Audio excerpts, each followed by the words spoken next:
자, 오늘 본문 말씀 우리가 같이 보겠습니다. 본문 말씀 보면은 히브리서 12장 2절이었죠. 이 말씀을 가지고 우리가 집중해야 될 신앙의 본질, 우리가 집중해야 할 신앙의 본질, 이런 말씀의 제목을 가지고 함께 은혜를 나누겠습니다. 오늘 본문 여러분 어떻습니까? 많이 들어보셨죠? 보셨습니다. 그리고 외우고 계시죠? 네, 외우고 계신 걸로 제가 믿고 설교로도 참 많이 접했던 말씀이라 우리에게는 참 익숙합니다. 근데 이 말씀을 우리가 이해하려면 우리가 이 히브리서의 배경을 조금 알아야 합니다. 그래서 잠깐 살펴본다라면 주 60년경에 60년대 이 중반에 예수를 믿게 되어진 이 많은 유대인들은 이 유대인의 전통을 버렸다라는 것과 또 신앙적인 배교로 이단을 따른다 하여서 배신자라는 그 오명을 뒤집어 쓴 채로 가족과 사회로부터 버림받은 그런 신세가 되어졌습니다. 자신의 재산은 다 몰수당하고, 그래서 그들은 대부분 외국 땅으로 건너와서 순례자와 또 이방인으로 살게 되었는데, 신앙을 붙들고 나아갔던 그 이방 땅, 낯선 땅에서의 삶은 녹록지 않았습니다. 나아지지 않았어요. 상황과 그 환경은 점점점 더 심해지고, 단지 예수 믿는다라는 것 때문에 조롱과 핍박, 괴롭힘을 당하게 되어집니다. 또 당시 로마는 기독교인에 대한 그 박해가 끊이지 않았기 때문에 때로는 예수 믿는다라는 그 이유 하나만으로 감옥에 갇히기도 하고 고문을 당하기도 하고, 그러니 저들은 자연스럽게 숨게 되어지죠. 그래서 카타콤과 같은 동굴과 땅 속에 들어가 살기도 하고 여간 어렵게 산 것이 아니었습니다. 그런데 문제는 어디 있습니까? 돌아서는 이들이에요. 다시 돌아가는 사람들, 환경과 그 상황 가운데 부딪히고 박해의 시절 가운데서도 그 믿음을 그렇게 지켰던 사람들이 오랜 시일 박해가 끊이지 않고 환경과 그 상황이 변화되어지지 않게 되어지자, 하나님은 과연 내가 모든 것을 포기할 만큼 섬길 만한 그런 가치가 있는 분인가? 우리가 기다리는 예수님은 정말 오시기는 하는가라는 것에 대한 의심을 갖게 되어지죠. 그러다가 결국은 견디다 못해 신앙을 버리고 떠나는 경우들이 있었다라는 것입니다. 그래서 이 히브리서 기자는 형제들에게 이 배교의 위험성이 무엇인지에 대해서 다시 한번 확인시키면서 우리가 하나님 안에서 믿음을 지키는 일들이 얼마나 중요한가를 상기시키면서 쓴 편지가 바로 히브리서입니다. 그래서 이 히브리서를 보게 되어지면 10장 이 전반부까지 예수 그리스도의 그 우월성에 대해서 저들에게 피력하게 되어지고, 또 10장 후반부터 시작하시는 그 본문은 인내하는 믿음과 그 믿음에 합당한 삶이 무엇인지에 대해서 우리에게 강조하고 있다라는 것이에요. 자, 오늘 본문 말씀을 보게 되어지면 1절부터 보게 되어지면 그들의 삶을 어떻게 해요? 경주로 표현하게 되어지면서 우리에게 권면하고 있다라는 거예요. 너희 인내로서 경주하여라. 그렇게 경주하면서 너희는 이렇게 했으면 좋겠어 라고 말하는 것이 2절 우리가 읽은 본문 말씀입니다. 다시 한번 읽어볼까요? 시작. 믿음의 주요 또 온전케 하신 이인 예수를 바라보자. 자, 이 말씀 좀 띄워주시면 좋겠어요. 여러분, 믿음의 주요 뭡니까? 믿음의 창시자, 믿음의 창시자라는 거예요. 누가? 예수 그리스도가. 예수 그리스도가 우리의 구원되심에 대한 그 믿음에 시작되어 주셨고, 또 그 믿음을 온전케 하셨다라는 거예요. 완성케 하시는 그 완성하신 분도 예수 그리스도시다라는 거죠. 죄의 종된 우리를 위해서 구원의 주로 이 땅 가운데 오셔서 죄 없으신 그분이 십자가에 달리사 우리를 위해서 몸소 고통을 치유하시고 모든 죄를 대속하시고 죽으시며 다시 부활하심으로 그 구원을 완성하셔서 우리의 믿음을 온전케 하셨다라는 거예요. 완성하신 분이 바로 예수 그리스도시다 라고 말하고 있는 거죠. 그러므로 우리의 상황과 그 환경이 비록 어렵다라고 해도 그것과 상관없이 우리가 해야 할 일이 무엇이다? 바로 예수를 바라봐야 된다는 거예요. 예수를 바라보자 라고 권면하는 거죠. 여러분, 여기서 바라보자라는 것은 그 시선을 고정한다 이런 뜻을 갖고 있는 거예요. 그러니까 바라보자라는 것은 바로 집중해라 라는 거예요. 다른 것 보지 말고 오직 시선을 한 곳에 집중하여 나아가는 것, 이것이 바라보는 것인데, 왜 고정해야 됩니까? 왜 집중해야 돼요? 왜요? 고정하지 않고 집중하지 않으면 들리는 것, 보여지는 것으로 흔들린다라는 거예요. 그렇습니다. 이 말씀이 우리에게 적용되어지려면 우리의 삶을 봐야 하는데, 지금 우리의 삶이 주전 60년 그 중반처럼 예수 믿는다라는 그 이유 때문에 가족들에게 버림받거나 사회로부터 따돌림 당하거나 차별 대우를 받아서 핍박과 조롱 때문에 견딜 수 없는 그 아픔을 겪는 것은 사실 아닙니다. 더더군다나 예수 믿는다라는 것 때문에 우리의 재산이 몰수되어지거나 우리가 가문에서 쫓겨나가는 것도 아니다라는 거죠. 그렇다고 해서 우리와 별 상관없는 말씀일까? 아니다라는 것입니다. 지금 우리의 삶과 그 신앙을 우리가 엄밀히 본다라면 지금 이 시대에 겪을 수 있는 그 고통과 신음하는 일들이 있어서 내 신앙을 뒤흔들어 버리는 일들이 분명 있다라는 것이고, 그냥 설렁설렁 왔다가 그냥 왔다 갔다 하면서 아무 감각 없이 믿는 사람 말고 진짜 예수 믿는 사람들이라면 이런 어려움, 고통당하는 일을 체감하면서 어떻게 내가 살아야 되나, 이 시대 가운데서 내가 이 고통하는 것을 어떻게 견디고 어떻게 내가 이것을 인내하며 믿음으로 살아야 될까 근심하는 사람 분명히 있다라는 거예요. 여러분, 별로 공감이 안 되시나요? 그냥 요즘 내 삶 지탱하기에 바쁘신가요? 여러분, 한번 들어보십시오.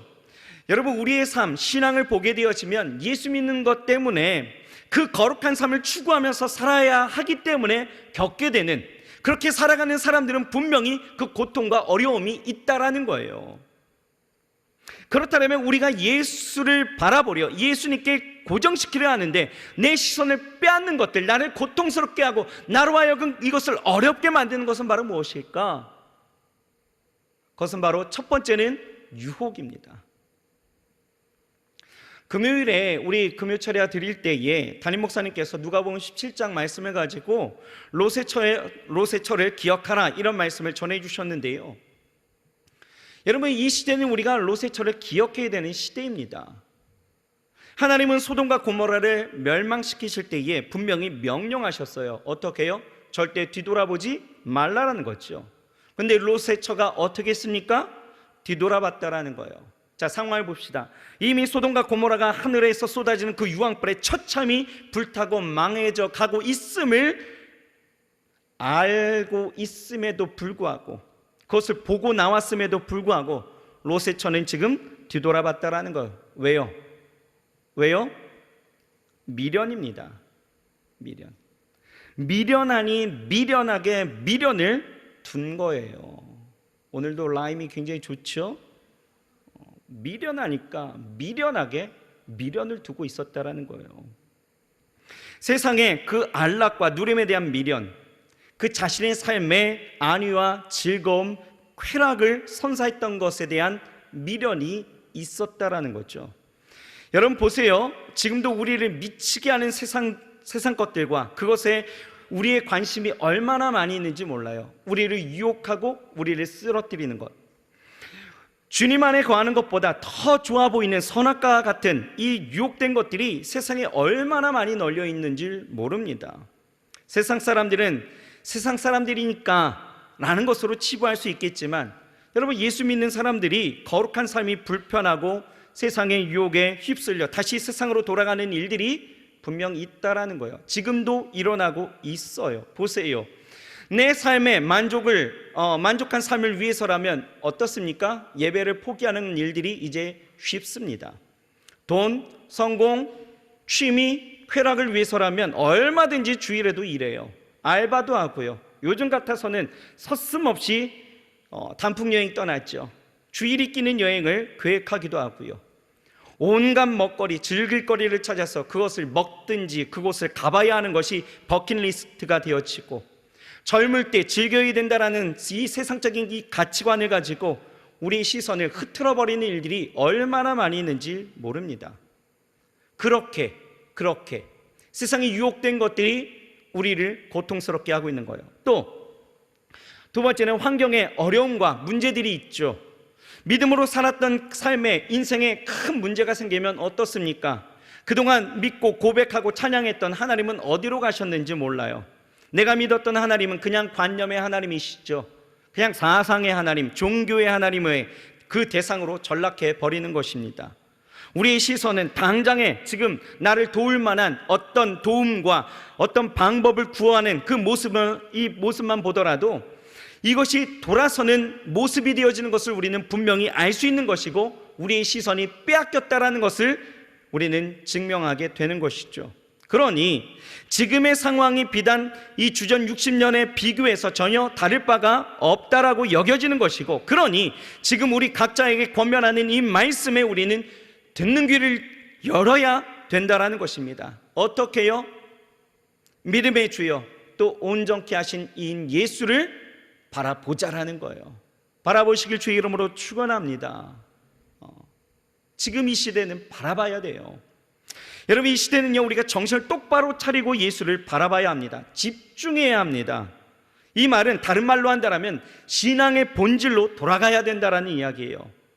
여러분, 과거 중세에 혼란스러움을 벗어나기 위해서 몸부림쳤던 두 가지가 있었습니다. 바로 무엇일까요? 두 가지 운동. 하나는 르네상스였죠.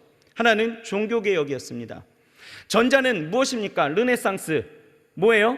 인간의 본질로 돌아가자라는 것이죠.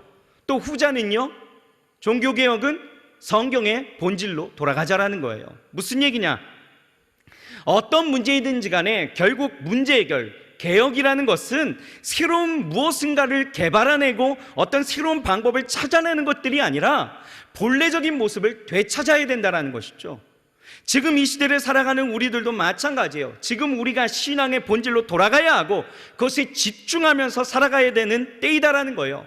세상은 여러 가지의 유혹과 우리를 넘어뜨릴 만한 여러 가지 고통한 일들이 우리에게 놓이게 되어질 때에 우리는 어떤 방법, 어떤 새로운 것을 찾는 것이 아니라 지금 이 시대는 어떻게 해요? 예수를 바라보면서 신앙의 본질로 돌아가야 하는 때다라는 것입니다. 그렇다면 우리가 집중해야 되는 이 기독교의 신앙의 본질은 무엇일까? 여러분들이 바라보면서 집중해야 될 그 신앙의 본질은 무엇인가? 라는 것입니다. 자, 몇 가지를 함께 나누겠습니다. 첫째는요, 사람이 아니라 하나님께 집중해야 합니다. 우리는 하나님께 집중해야 합니다. 여러분, 신앙생활은요, 관계예요. 적어도 세 가지의 관계가 형성되어져 있죠. 무엇입니까? 하나님과의 관계, 자신과의 관계, 그리고 이웃과의 관계입니다. 여기서 가장 중요한 것은 두말하지 아니하도 하나님과의 관계에 있죠. 왜요? 왜 그렇습니까? 여러분, 잘 생각해 보세요. 다른 대상과의 관계가 아무리 잘 맺어져도 하나님과의 관계가 잘못되었다면 신앙생활은 실패해요. 우리의 초점은 하나님께 맞춰져야 합니다. 그리고 하나님을 통해서 자신과 이웃과의 관계가 맺어지고 해석되어져야 된다는 것이죠. 먼저는 하나님과의 관계라는 거예요. 그런데요, 바리새인들을 보세요. 이 바리새인들의 실패의 가장 큰 변수가 바로 이거다라는 거죠. 그들은 무슨 일을 하든지 하나님을 의식하지 않았습니다. 사람을 의식했다라는 거예요. 기도할 때에도 응답하시는 하나님이 아니라 사람에게 인정받는 것에 대해서 신경 쓰게 되어졌다는 거예요. 그래서 일부러 큰 거리, 어귀에 나가 하늘 향하여서 손을 들고 사람이 보라라고 하며 기도했다라는 거죠. 그래서 그들은 주님은 그들의 그 외식함을 책망하셨다라는 것입니다. 마태복음 6장 4절, 6절, 18절을 보면 뭐라고 나왔냐면, 기도하고 구제하고 금식할 때에 사람에게 보이려고 하지 말고 은밀한 중에 계시는, 은밀한 중에 보시는 하나님께 인정받기 위해서 하라라고 말씀하고 있다는 거예요. 이 말씀하신 이유는요, 우리들이 그런 실수를 지금 범하기 때문입니다. 제가 그래요. 제가 사실 어리석은 바리새인 같은 거예요. 어떤 행사를 기획하고 준비할 때 저에게는 두 가지 마음이 항상 생겨요. 행사 그 기획 단계에 있어서는 어떻게 하면 하나님을 더 기쁘게 할 수 있을까에 대한 마음이 막 올라오죠. 근데 준비를 하면서 저의 모습을 보면 계속 준비하는 자들과 또 행사에 참여하는 사람들을 어떻게 하면 기쁘게 하려는 그 마음이 더 커지고, 심지어는 내 자신의 그 만족을 위해서 마음에 들 때가 한두 번이 아니다라는 거예요. 그때마다 기도하죠. 기도할 때 성령께서 말씀하시는 거예요. 희원아, 이건 아니지 않냐? 이건 아니지 라고 하시면 그때서야 깨닫는 거예요. 아, 맞아요. 하나님, 사람을 좋게 하는 게 아니라 하나님을 좋게 하는 것이 먼저죠. 그러면서 정말 하나님이 원하시는 것이 무엇인지 다시 원점으로 돌아가서 다시 한번 생각하고 기도하며 준비하는 저의 모습이 있게 되어지는데요. 여러분, 중요한 것은 하나님과의 관계입니다. 물론 사람과의 관계 중요하죠. 하지만 1이 없는 2가 없는 것처럼 하나님 없이 사람과의 관계만 존재한다는 것은 실패입니다. 그러니 본질로 돌아가 하나님이 인정하시는데 사람들이 간혹 저평가한다 할지라도, 그냥 안 알아준다 할지라도 여러분 상관없다 여기시길 바랍니다. 여러분, 그렇잖아요. 예를 들어서 환자가 병원에 갈 때에 가장 중점적으로 보는 게 무엇입니까? 바로 의사예요. 그죠? 의사 선생님이 있죠. 의사 선생님이 실력이 출중하다라면 간호사 선생님과 대화가 잘 안 통해도 상관없는 거예요. 직원들이 이 환자를 사랑으로 대하지 않고 조금 불편하게 해도 크게 상관없습니다. 의사 선생님이 명의고 내게 꼭 필요한 분이라면 다른 불편한 것 감수할 수 있는 거고 문제되지 않는다라는 거예요. 교회 생활도 마찬가지겠죠. 교회에 오는 가장 중요한 이유는요, 어디에 있습니까? 하나님과의 관계 때문인 거예요. 하나님을 만나고 하나님의 사랑을 깨닫고 하나님을 사랑하게 되면 교회에 오는데 여러분 문제될 것은 사실 없습니다. 여러분, 우리가 신앙적인 이런 침체에 빠질 때가 있죠. 저도 있고 여러분들도 있을 거예요. 그런데 우리가 신학적인 침체에 빠지는 이유가 뭐라고 생각하십니까? 다양한 이유가 있을 거예요. 그 중에 하나가 바로 하나님께 집중하지 못하고 사람에게 집중하는 우리의 모습이다라는 거죠. 여러분, 엘리야를 보십시오. 엘리야는 기도하는 사람이었습니다. 하나님께서는 그의 기도의 응답으로 하늘문을 닫으시고 이스라엘에 3년 6개월간 비가 오지 않게 하셔요. 그러다가 다시 기도하니까 하늘문을 열어주시고 비가 내리게 하시죠. 엘리야는 정말 대단한 기도의 사람입니다. 그런 그가 영적 침체에 빠졌다라는 거예요. 언제요? 바알과 아세라 선지자 850명과 제단불을 놓고 영적인 싸움을 싸우게 되어졌을 때에 승리하게 되어지죠. 그런데 승리한 이후에 이스라엘의 그 왕비였던 이세벨이 뭐라고 합니까? 네가 죽인 내 선지자들처럼 너 그렇게 될 거야. 이 말 한마디에 그냥 넘어가 버리는 거예요. 영적인 침체가 다가왔습니다. 엘리야는 하나님 앞에 집중하여서 대단한 역사를 일으켰음에도 불구하고 이세벨의 그 협박 가운데에서 그냥 로뎀나무 아래 나아가 그 광야에서 그냥 하나님께 죽기를 간구했던 그런 모습을 우리에게 보여주고 있는 거죠. 왜요? 하나님께 집중하지 않았다라는 거예요. 놀라운 사역을 했음에도 불구하고 하나님 안에 있었음에도 불구하고 엘리야가요 사람에게 집중하니까 무너졌다라는 거죠. 여러분, 신앙의 본질은 어디에 있습니까? 바로 하나님이에요. 하나님이 먼저입니다. 사람을 보면 여러분 절대로 실망합니다. 낙심해요. 분노합니다. 섭섭하기까지 합니다. 왜요? 그렇다고 여러분 그거 너무 신경 쓰지 마세요. 왜 그런지 아십니까? 여러분 보세요. 죄인이 죄인을 보면서 나 당신 때문에 시험 들었어 하는 것은 이상한 거예요. 사람이 완전한 존재가 아니기 때문에 사람 본다라는 것, 이건 무의미한 거예요. 사람은 서로 돕고 서로 긍휼히 여기고 서로 함께하면서 같이 나아가야 될 대상인 것이지 선망과 신앙의 대상이 아니다라는 거예요. 오직 우리 신앙의 대상은 하나님이십니다. 그러므로 우리가 가장 먼저 가져야 될 신앙의 본질은 하나님이에요. 하나님과의 나의 관계가 중요하다라는 것이죠. 하나님과의 관계가 바로 서게 되어질 때에 그분이 여러분들에게 힘 주시는 거예요. 그분이 여러분들을 일으키시는 것입니다. 새 힘을 주시는 거예요. 여러분들이 반드시 승리하게 하실 것입니다. 하나님은요 우리 모든 것을 잘 알고 계시잖아요. 하나님이 나를 인정하시면 괜찮은 거예요. 왜요? 지금은 조금 어려워도 하나님은 반드시 합력하여 선을 이루실 수 있는 분이시기 때문에, 사람은 하지 못한다 할지라도 하나님은 하실 수 있기 때문에 가장 중요한 신앙적인 본질은 어디 있어야 되느냐? 하나님입니다. 여러분 이거 놓치면 큰일 나는 거예요. 항상 사람 보지 말고 하나님 보며 나아갈 수 있기를 주의 이름으로 축원합니다. 더 이상 사람 때문에 시험 들지 마시고요, 하나님 바라보면서 이기시는 거예요. 하나님 바라보면서 여러분 나아가시길 주의 이름으로 축원합니다. 이게 신앙의 본질이에요. 자, 두 번째는요, 육신이 아니라 영혼에 우리는 집중해야 된다는 거죠. 영혼에 집중해야 합니다. 여러분, 식당을 가보면 우리가 흔히 하는 행동들이 있습니다. 뭘까요? 숟가락이나 그릇을 이렇게 만지게 되어지죠. 그리고 가장 먼저 하는 거 뭐예요? 거기에 무엇이 붙어 있는지를 보더라고요. 혹시나 고춧가루 하나 이렇게 놓여져 있지 않는가, 막 그런 거 봅니다. 그러면서 혹여나 거기에 고춧가루 묻어 있으면 어떻습니까? 얼른 서빙해 주시는 이모님들을 부르죠. 이모님, 여기 와보세요. 여기 바꿔줘요. 이게 뭐예요, 이게. 아우, 더러워서 못 먹겠네.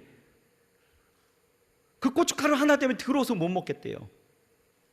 왜 그렇습니까? 왜요? 더러운 것이 내 입에 들어온다는 거 참을 수가 없다라는 거죠. 여러분, 이걸 보면요, 그만큼 사람은요 육체에 집중하고 살아가요. 그런데 희한한 일은요, 육체에 집중하고 있다는 것에 대한 그 증명이 어떻게 일어나느냐 보세요. 사람들은요, 크고 작든 그 죄와 같은 더러운 것이 내 안에 들어오는 것에 대한 나의 반응은 무엇입니까? 어서 옵쇼까지는 아닐 거예요. 아니더라도 그릇에 고춧가루 묻은 것처럼 호들갑 떨지는 않는다라는 거죠.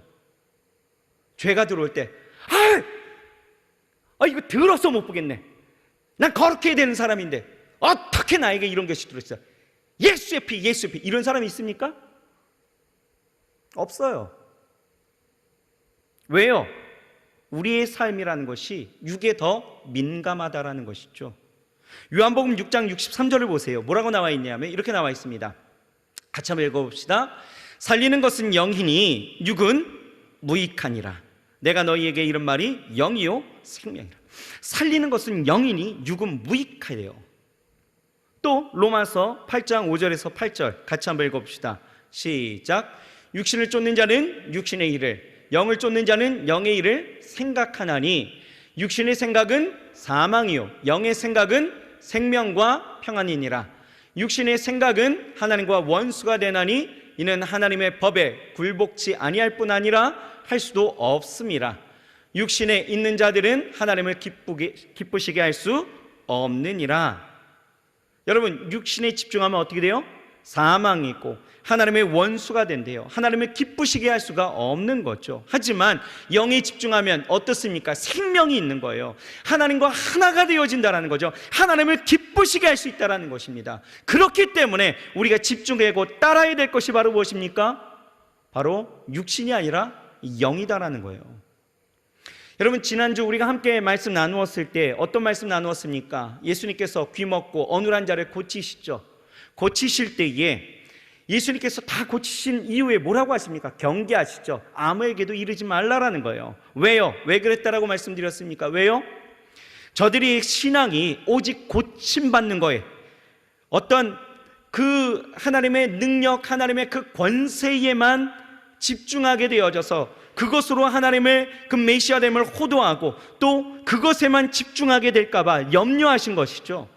여러분, 우리 신앙생활은 육신의 성공, 육신의 어떤 잘되는 것보다 먼저 여러분 영혼이 잘되고 다시 말해서 구원이 있다라는 것을 절대로 잊어서는 안 된다라는 거예요. 그런데 우리는 그 능력, 권세에만 집중하는 사람들처럼 육신에 집중하는 사람들이 있다라는 것입니다.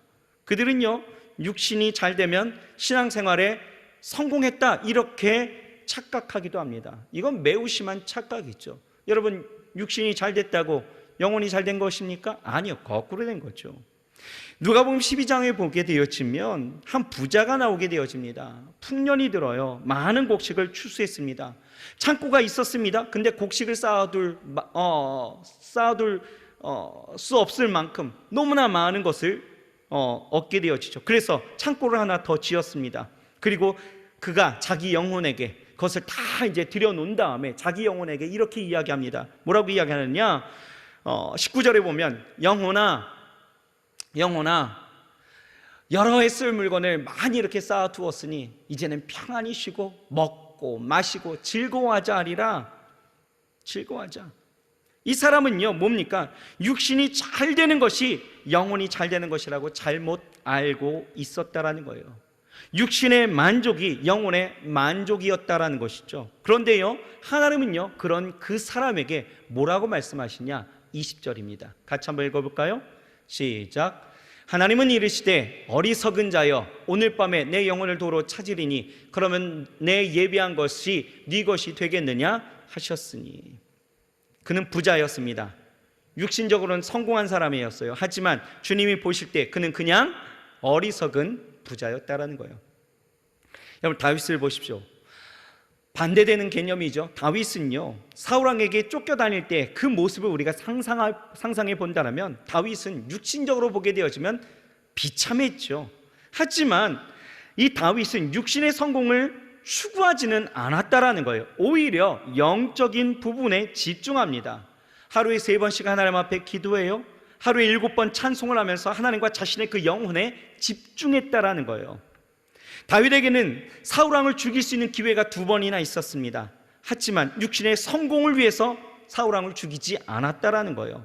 영적인 세계를 아는 사람이라면 누가 이때 다윗의 모습을 보면서 실패한 인생이라고 이야기할 수 있겠습니까?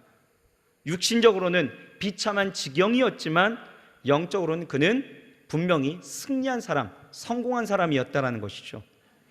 여러분 보세요. 언제부터인가 이러한 세상적인 가치와 이러한 모습들, 이러한 것들이, 세속적인 것들이 교회 안으로 들어와 버립니다. 그러면서 이 본질이, 육에 속한 것과 영에 속한 것에 대한 이 본질이 점점 사라지죠. 그 결과 우리들도요, 모든 것을 영으로 판단하기보다는 어떻게 해요? 육신으로 판단할 때가 많이 있다라는 거예요. 그리고 육신을 추구하게 되어지죠. 육신으로 신앙생활하다 보니까요, 우리에게 나타나는 그러한 현상이 무엇입니까?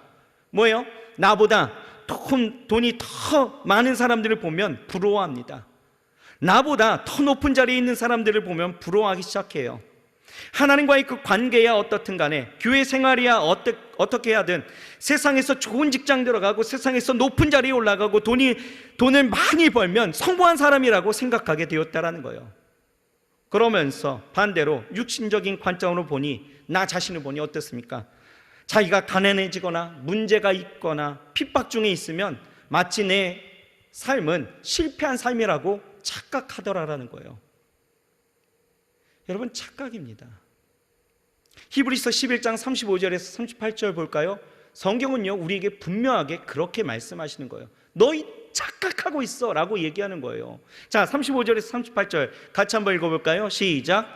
또 어떤 이들은 더 좋은 부활을 얻고자 하여 심한 고문을 받되 구차히 풀려나기를 원하지 아니하였으며, 또 어떤 이들은 조롱과 채찍질 뿐 아니라 결박과 옥에 갇히는 시련도 받았으며, 돌로 치는 것과 톱으로 켜는 것과 시험과 칼로 죽임을 당하고 양과 염소의 가죽을 입고 유리하여 궁핍과 환난과 학대를 받았으니 이런 사람은 세상이 감당하지 못하느니라. 그들이 광야와 산과 동굴과 토굴에 유리하였느니라. 여러분, 이 모습이 상상이 가십니까? 너무나 비참한 상황이에요. 육신적으로는 너무나 비참한 상황이죠. 하지만 이들의 인생이 실패한 인생이었을까? 아니다라는 거예요. 뭐라고 말씀하고 있어요? 38절에 이 사람은 세상이 감당하지 못하느니라. 하나님이 보실 때 만약 이러한 인생이 실패한 인생이었다면 히브리서 11장은 믿음장이라고 이야기하는데, 그 믿음장에 이렇게 언급할 만큼의 그러한 가치는 아니었다는 것. 그런데 이렇게 말하고 있다는 것, 무엇입니까? 그들은 절대로 비참하고 비루한 인생이 아니었다는 거예요. 다시 말해서 그들은 육으로 삶으로 인하여서 그 비참함에 실패했다라고 고백하는 것이 아니라, 그것을 하나님이 어떻게 해요? 영으로 살았기에 그들을 승리자라 말하고 있다라는 것입니다. 그러므로 여러분, 이 세상을 살아갈 때에 우리는 어떻게 해야 합니까? 우리는 믿음의 눈을 가져야 합니다. 육신의 차원에서 세상을 보지 말고 영적인 차원에서 인생을 해석하고 자기 자신을 바라볼 수 있어야 되는 거예요. 지금의 상황이 조금 어렵다고요? 왜 상황 때문에 여러분들이 실패자라고 오명을 씌우고 있습니까? 아니거든요. 우리가 영으로 살게 되어지면 비록 지금의 상황은 다름이 없다 할지라도 우리는 승리자예요. 왜요? 하나님이 그렇게 우리를 인정하시거든요. 하나님이 그렇게 우리를 붙드시거든요. 그러므로 여러분, 우리 신앙의 본질은 어디에 있다? 육이 아니라 영에 있다라는 것을 기억하시길 주의 이름으로 축원합니다. 세 번째는요, 여러분, 우리는 이 세상이 아니라 천국에 집중해야 합니다. 이 세상이 아니에요. 천국에 집중해야 합니다. 천국에. 설교를 준비하면서 문득 그 생각이 나더라고요. 한 달 전이었나요? 집에 강아지가 2마리가 있어서 하루는 날이 너무 좋아갖고 아내와 함께 강아지를 이제 산책시키려 집 바로 길 건너편이 호수공원이거든요. 그래서 호수공원으로 이제 갔습니다. 강아지 2마리 끌고 이렇게 쭉 가는데 공기도 너무 좋고요. 그날따라 또 경관도 좋고 이제 어느 정도 이제 낙엽이 이렇게 빨개지려고 하는 그러한 색감도 좋고 너무 예쁜 거예요. 그런데 가는 길에 보니까 어르신들이 봉지나 이 가방에 뭔가를 두둑히 채워 가시더라고요. 그러면서 흡족해 하시는 모습으로 막 가요. 그래서 뭔가 봤더니 도토리예요. 도토리. 호수공원에서 이 호수공원에 이 도토리 나무가 제법 많이 있거든요. 그러니까 이 도토리를 주워서 가시더라고요. 그냥 그런갑다 하고 가는데 갑자기 옆에서 아내가 도토리다! 그러면서 하나를 줍더라고요. 그러면서 저한테 주어요. 보니까 굉장히 예쁘더라고요. 그때부터 제 눈이 어디를 향해 갔을까요? 도토리만 보는 거예요. 땅만 보이는 거예요. 낙엽에 혹시나 가리워지지 않았을까? 도토리가 이제 갈색이잖아요. 그러니까 땅 색깔하고 내가 혼돈해서 내가 못 보지는 않을까? 그러면서 계속 땅만 보고 가는 것입니다. 그래서 도토리가 어디 감춰져 있는지 그냥 그러면서 하나 두 개 막 죽게 되어지니까 괜히 그게 막 즐거운 거죠. 막 즐겁습니다. 그래서 막 죽기 시작했는데 그러면서 주머니가 하나씩 채워지기 시작하니까 이거 굉장히 즐겁습니다. 좋더라고요. 그렇게 좋은 경관이 펼쳐져 있음에도 불구하고 제게 보이는 건 뭐예요? 땅밖에 없어요. 도토리만 보이는 거죠. 그래서 이러면 안 되지, 이러면 안 되지. 정신 차려야지. 그러면서 경관을 봐야지 하면서 경관을 이렇게 보면서 가면서도 이내 문득 제 눈동자는 어디를 가리킬까요? 땅을 보더라고요. 땅을 보고 있습니다. 그런데 옆에 있었던 아내가 저한테 묻더라고요. 당신 지금 땅만 보고 있죠? 이러더라고요. 제 마음을 간파했더라고요. 걸렸습니다. 그래갖고 그때부터는 대놓고 보지도 못하고 그렇게 했고 산책시키기도 했었는데, 여러분 보세요. 우리에게 주어진 하나님이 우리에게 허락하신 그 천국이라는 것은 호수공원의 그 좋은 경관과도 같은 거죠. 근데 우리가 지금 보고 있는 건 뭐예요? 도토리. 그 자그마한 그 하나에 그거 하나 줍는 맛, 그 즐거움에 우리가 빠져 살고 있다라는 것입니다. 여러분 빌립보서 3장 18절에서 19절을 보면 이렇게 나와 있더라고요. 내가 여러 번 너에게 말하였거니와 이제도 눈물을 흘리며 말하노니 여러 사람들이 그리스도의 십자가의 원수로 행하느니라. 그들의 마침은 멸망이요 그들의 씨는 배요 그 영광은 그들의 부끄러움이 있고 땅의 일을 생각하는 자라. 이 말씀이 어떤 사람들에 관한 말씀이에요? 땅의 일을 생각하는 사람들 이야기하고 있죠. 지금 사도 바울은요 눈물을 흘리면서 빌립보 성도들에게 지금 권면하는 것이 무엇입니까? 제발 이 땅의 것, 세상의 것에 집중하지 말라라는 거예요. 이 세상에 집중하면서 사는 사람은 뭐라고 이야기하냐? 영적으로 비참한 사람들이라는 거예요. 18절에 봤더니 십자가의 원수다라고 이야기하고 19절에 봤더니 그들의 마침은 멸망이다라고 말하고 있는 거예요. 땅의 것을 생각하는 사람, 땅의 것에 집중하면서 사는 사람, 이 세상에서 잘 되려고만 몸부림치며 사는 사람들의 마침이 멸망이다, 이렇게 이야기하고 있는 거예요. 여러분, 성경의 관심, 하나님의 관심, 예수님의 관심, 이 성령님의 관심이 어디 있는 줄 아십니까? 땅의 것이 절대 아니었다라는 거예요. 천국, 즉 하나님의 나라였다라는 거죠. 보십시오. 마태복음 4장 17절입니다. 주님께서 우리에게 이렇게 외치시는 거예요. 같이 한번 읽어봅시다. 시작.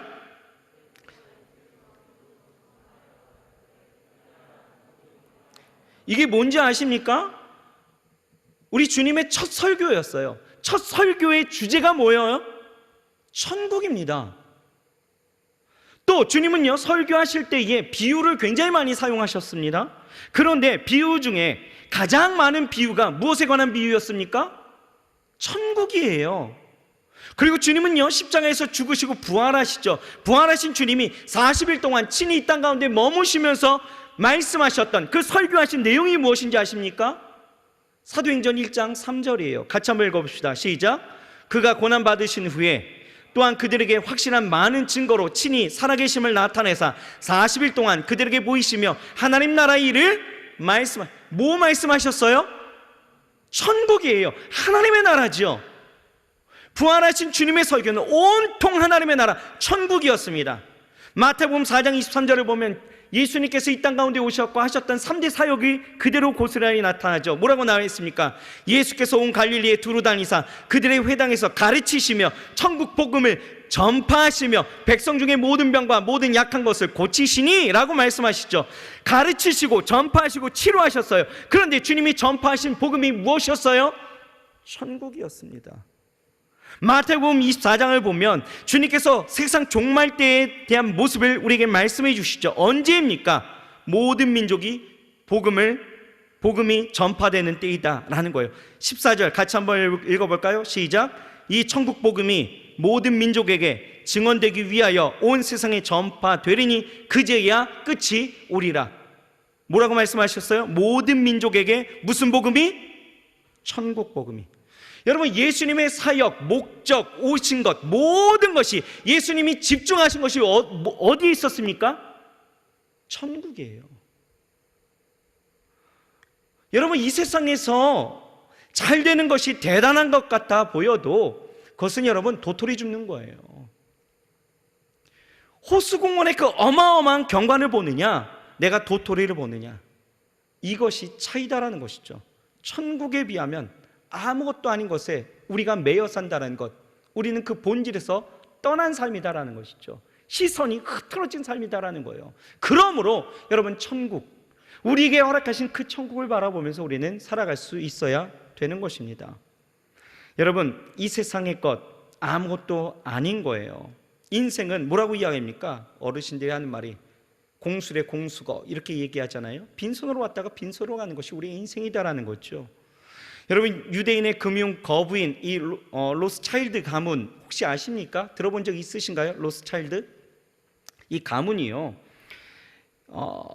참 대단한 게 유대인의 금융 거부예요. 이 가문의 재산이 얼마냐 하면 약 5경 정도 이야기합니다. 5경으로 추산하는 거.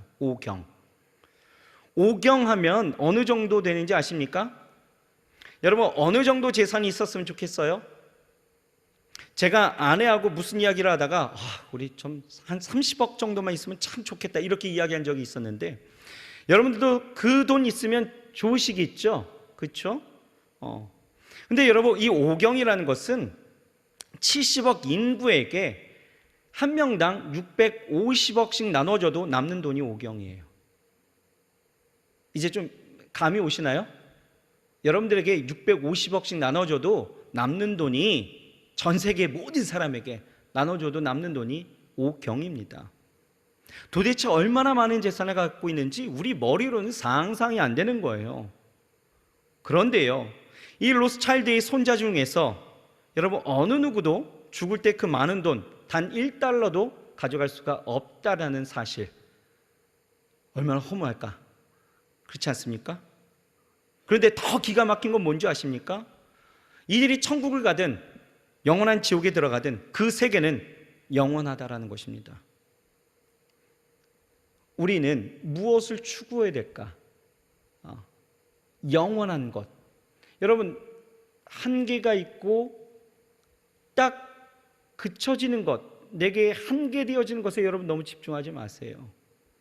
정말 집중해야 되는 것이 무엇인지를 우리는 깨달아야 합니다. 이 영원한 것, 우리가 이 천국에 우리가 신앙의 본질이 되어짐을 깨닫고 나아갈 수 있는 저와 여러분들이 되어야 할 줄 믿습니다. 마지막 간단하게 네 번째는요, 욕망이 아니라 하나님 뜻에 집중해야 합니다. 여러분, 내가 원하는데 하나님이 원하시지 않는 것, 이것을 욕망이라고 이야기하죠. 하나님의 뜻은요, 하나님의 말씀이 성경에 그대로 나와 있고요.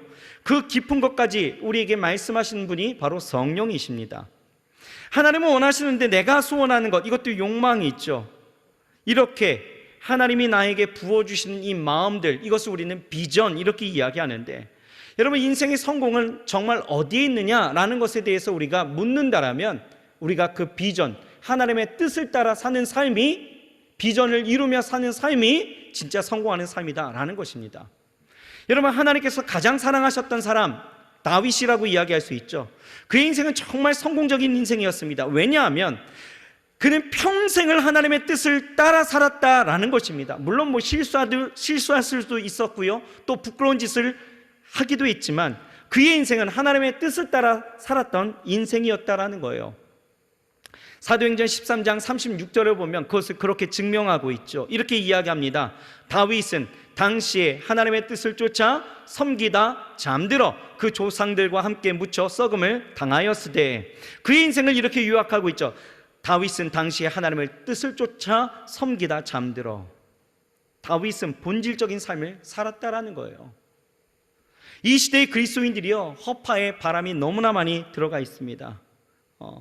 욕망으로 가득한 거죠. 이 욕망이 얼마나 영적으로 해로운지, 나를, 내 그 시선을 하나님께로부터 이탈시키는 일인지 모르고 지금 허파에 바람 들어간 사람들이 너무나 많이 있다라는 거예요. 성경은요, 그 욕심에 대해서 분명히 위험성을 강조하고 있죠. 골로새 3장 5절을 보면 이렇게 나와 있습니다. 그러므로 땅에 있는 지체를 죽이라. 곧 음란과 부정과 사욕과 악한 정욕과 탐심이니 탐심은 우상 숭배니라. 땅에 있는 지체를 죽여야 된대요. 그 중에 하나가 뭐라고요? 탐심이라는 거예요. 탐심이 우상 숭배이기 때문에 하나님이 가장 싫어하는 죄가 우상 숭배죠. 그런데 우리가 품지 말아야 될 욕심을 품는 것, 이것이 우상 숭배랍니다. 그러니 이 욕심, 탐심은 굉장히 심각한 죄다라는 거예요. 야고보서 1장 15절 이렇게 말씀하고 있죠. 욕심이 잉태한 즉 죄를 낳고 죄가 장성한 즉 사망을 낳는다라고 말씀하고 있죠. 욕심, 사망의 열매를 맺게 한다는 거예요. 그러니 이제 우리는 내려놔야 될 것이 무엇인지 분명하게 압니다. 내 뜻이 아닌 우리는 하나님의 뜻 가운데 살아가야 된다는 거예요. 그러니 여러분들의 삶 가운데 어려움이 있고 시험이 있고 또 내가 그 시선이 다른 것으로 꽂힐 만한 여러 가지 상황이 내게 다가온다 할 때에 우리가 신앙의 본질을 찾는다라면 우리는 어디로 가야 되는 거예요? 하나님의 뜻이 무엇인지를 우리는 구하면 된다라는 거예요. 어렵지 않잖아요. 어렵지 않잖아요. 여러분, 우리가 이러한 시대에 이제는 본질로 가야 합니다.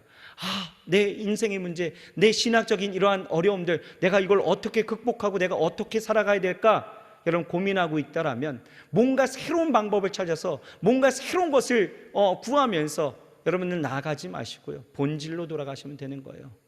기본이 탄탄하면 되는 거예요. 네 가지 본질, 여러분 절대로 잊지 마십시오.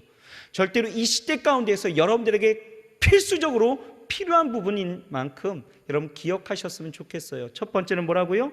사람이 아니라 하나님께 여러분 집중하시고요.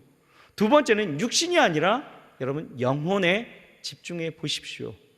세 번째는 이 세상이 아니라 천국에 여러분 집중하시고요.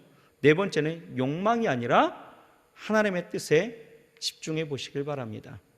하나님, 영혼, 천국, 그리고 하나님의 뜻에 집중하면서 살아가게 되어진다면 여러분, 히브리서 이 말씀 가운데 나왔던 주전 60년경의 그 어떤 핍박 가운데서도 초대교인들이 승리할 수 있었던 것처럼 우리 주 오시는 그날에 이곳에 있는 모든 청년들과 성도님들 그 어느 누구도 이탈자 없이 모두가 주님의 나라 가운데 함께 거하며 그 은혜를 우리가 누리게 되어질 줄 믿습니다. 항상 여러분 본질로 돌아갑시다. 예수께 우리의 시선을 고정하면 되는 거예요. 기도하시겠습니다. 하나님 감사합니다. 우리가 이 시대를 살아갈 때에 우리가 진정 가져야 될 것과 우리가 바라봐야 될 것이 무엇인지를 다시 한번 생각하게 하시니 감사합니다. 하나님, 늘 우리가 신앙의 본질을 쫓아 예수로 우리의 시선을 고정하며 나아갈 수 있도록 역사하여 주옵시사. 정말 우리가 집중해야 될 신앙의 본질이 무엇인지를 깨닫고 항상 하나님 안에서 온전하고 그리고 우리의 믿음의 역사 되시는 하나님 앞에 모든 것을 드리며 살아갈 수 있도록 주여 축복하여 주옵소서. 하나님, 사람이 아닙니다. 하나님께 집중하게 하시옵소서. 육신이 아니라 이제는 영혼에 집중하여 나아가게 하시고, 하나님, 이 땅의 것이 아닙니다. 천국에 집중하게 하시고 우리의 구원에 집중하게 하시고, 욕망이 아닙니다. 하나님의 뜻이 무엇인지를 구하며 나아갈 수 있는 우리 모두가 되기도 하여 주옵소서. 그래서 어떠한 환난과 시험과 풍파가 내게 있다 할지라도 흔들리거나 넘어지지 않게 하시고 늘 고정되어진 우리의 시선이 하나님이 주신 은혜를 통하여 흔들리고 넘어지지 않고 다시 한번 일으켜 세워지며 하나님이 주신 은혜로 날마다 채워지는 그 역사로 하나님 풍성케 되어지는 우리 모두가 되기도 하여 주옵소서. 예수님의 이름으로 감사하며 간절히 기도드렸사옵나이다. 아멘.